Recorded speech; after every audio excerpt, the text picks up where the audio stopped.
Hello అండి. నేను మీ shop from movie reviews. And ఇవాళ మన రివ్యూ వచ్చేసి 'కథ కామామీష' అనే మూవీ గురించి అండి. ఇది మనకి ఆహాలో స్ట్రీమ్ అవుతుంది. తెలుగు లాంగ్వేజ్లో అవైలబుల్ ఉంది. అండ్ ఈ మూవీ జోనర్ వచ్చేసి మనకు ఒక ఫీల్ గుడ్ మూవీ టైప్ అండి. అండ్ మూవీ రన్ టైం కూడా చాలా తక్కువేనండి. 1 అవర్ 45 మినిట్స్ అలా ఉంటుంది. అండ్ స్టోరీ ఏంటంటే 4 డిఫరెంట్ పేర్స్ ఆఫ్ క్యారెక్టర్స్ని తీసుకుని వాళ్ళ లైఫ్స్ పెళ్ళైన తర్వాత ఎలా ఉన్నది అనేది చూపించారనమాట.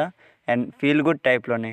అండ్ నాకు ఇందులో బాగా నచ్చింది ఏంటంటే స్టోరీ ముందుకు డ్రైవ్ చేయడానికి ఈ క్యారెక్టర్స్ నుంచి వేరే క్యారెక్టర్స్కి డైరెక్ట్గా షిఫ్ట్ చేస్తున్నట్టు కాకుండా మంచి లింక్ పెట్టుకొని అయితే షిఫ్ట్ చేస్తారండి. అండ్ వేరే వేరే మూవీస్ చూస్తున్నట్టయితే మనకైతే అనిపించదు. అండ్ మనకి మెయిన్ నెగిటివ్ ఏంటంటే మూవీ చాలా స్లో ఫేస్లో ఉంటుందండి. స్టోరీ రన్ టైం తక్కువ అయినా కూడా మనకి స్లోగా వెళ్తున్నట్టు అయితే అనిపిస్తుంది. సో అండ్ పెర్ఫార్మెన్స్కి వస్తే అందరు క్యారెక్టర్స్ బాగున్నాయండి, చాలా బాగా చేశారు. అండ్ చూడొచ్చా లేదంటే స్టోరీ రన్ టైం తక్కువే కాబట్టి వెళ్ళి అలా ఒక లుక్ వేసేయండి చాలు. అండ్ ఈ మూవీకి మేము ఇచ్చే స్టార్టింగ్ వచ్చేసి 2.5 స్టార్స్ అండి. అండ్ అబ్సల్యూట్లీ ఫ్యామిలీ వాచబుల్, ఎలాంటి వల్గారిటీ ఏం లేదండి. అండ్ ఈ మూవీ ఆల్రెడీ మీరు చూసినట్టయితే మీకు ఎలా అనిపించిందో కింద కామెంట్ చేసేయండి.